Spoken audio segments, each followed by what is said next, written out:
The Ukrainian war virtually wiped out the Russian army and its senior officials in the Moscow administration. Since the beginning of the war, Russian leader Vladimir Putin has betrayed countless important generals, senior military officials after Putin, such as Dmitry Bulgakov, General Muratov, and General Mikhail Mezantsev, are some of the names Putin overlooked. The command level of the Russian army has changed so much that not only the Russian soldiers, but even the world press had a hard time following these changes. However, these changes in the army inevitably adversely affected the situations on the front lines in Ukraine. Initially, Russian leader Vladimir Putin did not mind it, but the thread got loose and the Russian army under his leadership was plunged completely into the abyss. In fact, the long-standing turmoil within the Russian army was the most concrete proof of how the Ukrainian army actually went. But Putin realized this negative situation in the Russian army too late. On the other hand,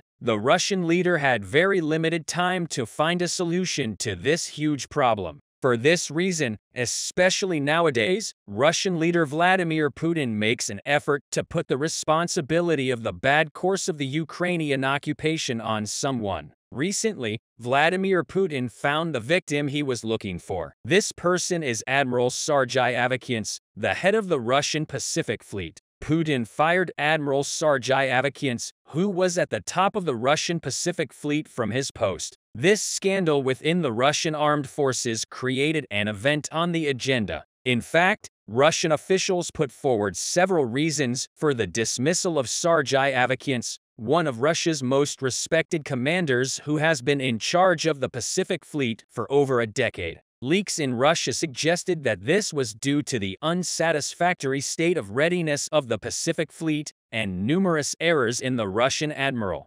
However, the Moscow administration claimed that the Russian admiral had reached the mandatory retirement age so that other counters' expulsion would not cause too much dissent, but that he would assume a role in charge of military and patriotic education. Other accounts is already 66 years old, and age in Russia was usually not an obstacle. In fact, if we look at the Russian administration and military level, the Russian defense minister, Sergei Shoigu, is 67. The commander-in-chief, Vladimir Putin, is 70, and the head of the FSB Secret Service, Alexander Bortnikov, is 71 years old. So you see, the age issue is not the main source of the Russian admiral's dismissal, but no one expected that Avakyants would be fired so quickly. Let's take a closer look at the deep details behind the scenes of this incredible fiasco in the Russian army. 66-year-old Admiral Sergei Avakyants tried to protect his men from being deployed for an unpredictable clash. This effort of Sergei Avakyants was the first step that ignited the sparks in the Russian army. Avakyants did not want to send their own soldiers to clashes in Woleta, but heavy pressure from Putin and the Kremlin administration forced the Russian admiral to do the opposite. When the admiral was compelled to do so, the Russian leader claimed that Avakyants sent his most undisciplined and unreliable men into the war zone. In line with all these allegations, Putin took a striking decision and fired Senior Admiral Sergei Avakyants from his post for refusing to send the sailors from the Pacific Fleet to the Ukraine war. In fact, Avakyants claimed that he was trying to protect his men to prevent them from being cannon fodder. But his pleas were the last words he uttered under the leadership of the Russian Pacific Fleet. In short, Putin cut off Admiral Sergei Avakyants' departure ticket. Although Avakyants stated that he would not let the Russian fleet be destroyed, its sailors, trained officers, and well-coordinated crew would not be destroyed. It was too late. In addition, the Russian admiral was particularly angry at the losses suffered by his elite sailors who had to go to Ukraine. Actually, Avakyants was right about that because if you remember, after the heavy losses of the 155th Naval Brigade in the Russian army in Vologda, the Ukrainian forces had full control there. The Russian high-ranking admiral foresaw this situation and did not allow his soldiers to be involved in the clash there. But Putin did not withdraw the soldiers of this Russian naval brigade and sent them to Vologda at the cost of death. Putin's decision resulted in the destruction by Ukrainian forces of 31 battle tanks belonging to the 155th Separate Guards Marine Brigade from the Russian Pacific Fleet. Following the striking situation, opposing voices within the Russian administration began to rise in this regard. Putin suppressed all dissenting voices on this issue. The Russian leader made Russia forget this historical disaster in a short time. However, a critical move by the soldiers of the 155th Marine Brigade of the Russian Army brought the issue back. The sailors of Russia's 155th Brigade wrote a striking letter to the Russian generals after the attacks in Pavlivka that lasted for 4 days, in which 300 people were killed, injured, and disappeared in fierce clashes. After this letter, Avakyants again disobeyed the Kremlin's orders and stated that he would not send any more troops while he was at the head of the Pacific Fleet. The admiral's defiance of the Kremlin and his disregard for Putin's orders were already the biggest indication of the systematic imbalance within the Russian army. However, despite these cracks in the army, Vladimir Putin, with a radical decision, again acted in line with his own strategy and continued to push the soldiers of the brigade to the front lines under the threat of exhaustion. As a result of Putin's risky decisions, the 155th Marine Brigade in the Russian army has been disbanded and reunited 8 times in total so far. But at last, only a handful of soldiers remained behind this Russian brigade. When we evaluate all these events, we clearly understand that Russian leader Vladimir Putin sent his own army to death in plain sight. As if that wasn't enough, Putin did not take responsibility for the big mistakes that resulted from his decision and instead blamed the mistake on Admiral Sergei Avakyants. About these incredible events in Russia, an important evaluation came from the USA about the latest situation of the Russian Navy. According to a former United States Navy admiral, the Russian military has allowed its surface Navy fleet to atrophy. James G. Fago, retired U.S. Naval Admiral and Dean of the Center for Maritime Strategy, noted that while Russia's underwater capabilities far outstrip the surface fleet, Russia's surface fleet has been severely neglected. It is true that the Russian Navy is going through a difficult time because of the Ukraine war. According to Statista figures, as of 2023, Russia had a total of 598 military ships, of which 15 were destroyers and 11 frigates. But some of these ships became unusable due to the war. Also, the Moscow forces have only one aircraft carrier, Admiral Kuznetsov. This aircraft carrier is grappling with problems. It caught fire in December after undergoing extensive repairs. 1 person was killed and more than a dozen injured when the ship caught fire in December 2019. The flagship was also damaged in October 2018 after a dry dock collapsed at the Murmansk facility where the ship was refitted. The Ukrainian Military Intelligence Agency announced that the aircraft carrier could not act on its own power. In addition, Ukrainian officials stated that the ship's hull was in critical condition, revealing that significant corrosion had endangered the metal structures on the ship's lower deck.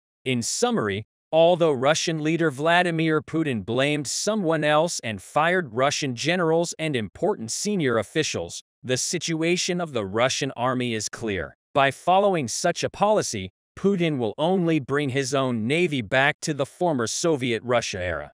Russian soldiers unexpectedly arrived at the Ukrainian headquarters and surrendered to the Ukrainian army. Thousands of Russian soldiers fled the Russian headquarters in Zaporizhia and decided to surrender to Ukrainian troops in the city of the Zaporizhia. One of the regions where the war is intense is one of the reasons of great importance for Vladimir Putin. When the Russian army started to occupy Ukrainian territory, it made a great effort to drive the Ukrainian army out of Zaporizhia. After months of fighting, the Russian army managed to capture the city of Zaporizhia and the nuclear power plant in Zaporizhia. However, the fact that the war lasted so long brought along problems within the army. Russian forces, which have been in Ukrainian territory for more than a year, have established many headquarters in Ukraine. Vladimir Putin, who established a headquarters in every region they occupied, started to be unable to meet the basic live food of the Russian soldiers stationed in these headquarters.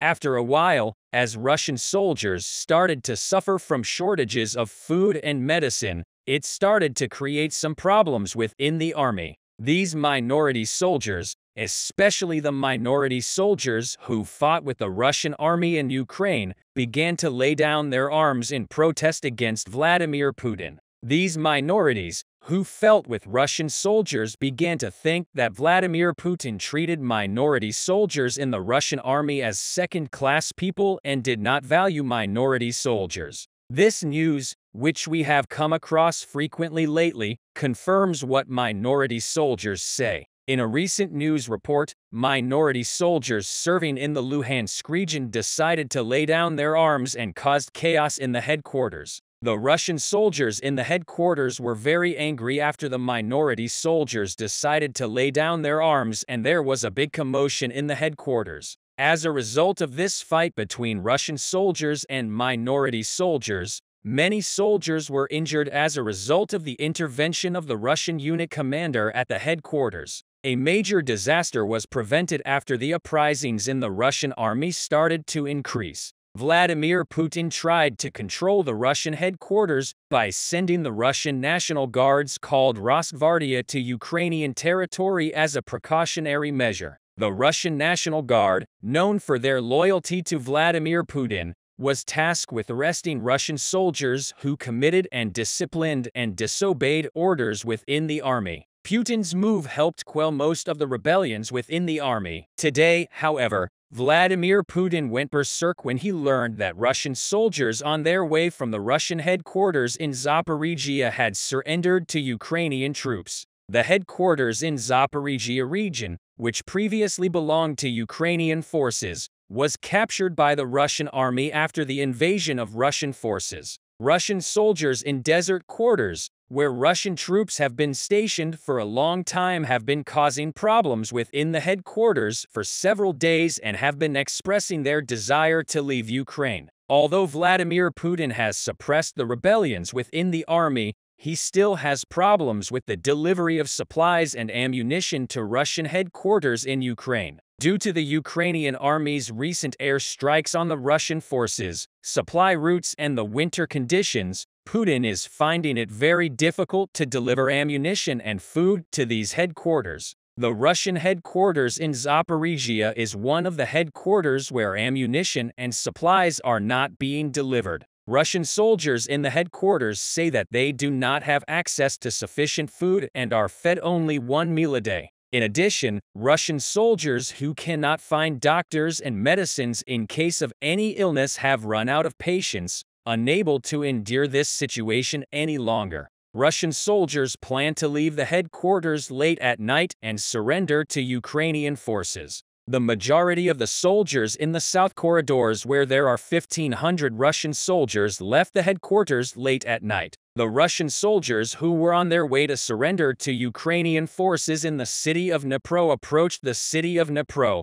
waving the white flags they had brought with them, taking off their weapons and camouflage. The Russian soldiers were blockaded by the Ukrainian army as soon as they approached the city of Dnipro. The Russian soldiers, numbering more than 1,000 people, surrendered when they were blockaded by the Ukrainian army. The Russian soldiers were taken to the city of Dnipro by Ukrainian soldiers and placed in a headquarters there. Although the Ukrainian army is doing its best to win this war, one of the biggest forces helping the Ukrainian army is Vladimir Putin. Vladimir Putin's aggressive and repressive policy towards his own soldiers has exhausted the patience of Russian soldiers fighting in Ukraine. In addition, statements made by Russian soldiers who have already surrendered to the Ukrainian army are encouraging other Russian soldiers who continue to fight in Ukraine to surrender. Many Russian soldiers who had previously surrendered to the Ukrainian army said that they were very well taken care of by the Ukrainian army and that they could eat whenever they wanted, which created a big agenda on social media. These words of Russian soldiers lead other Russian soldiers to surrender to the Ukrainian army. Ukrainian leader Volodymyr Zelensky has been addressing Russian soldiers fighting in Ukraine at every opportunity, saying that they do not need to fight for Vladimir Putin and should surrender to the Ukrainian army. Zelensky promises that they will be well taken care of in Ukrainian army headquarters and calls on Russian soldiers to surrender. Many Russian soldiers who have been fighting in Ukraine since the beginning of the war have surrendered to the Ukrainian army. Russian leader Vladimir Putin's decisions have led to Russian soldiers being trapped in Ukraine. The Russian leader has taken some decisions after realizing that Russian soldiers fighting in Ukraine have started to flee the war and have started to leave the front line. Russian soldiers fleeing the war in Ukraine will no longer be able to return to Russia.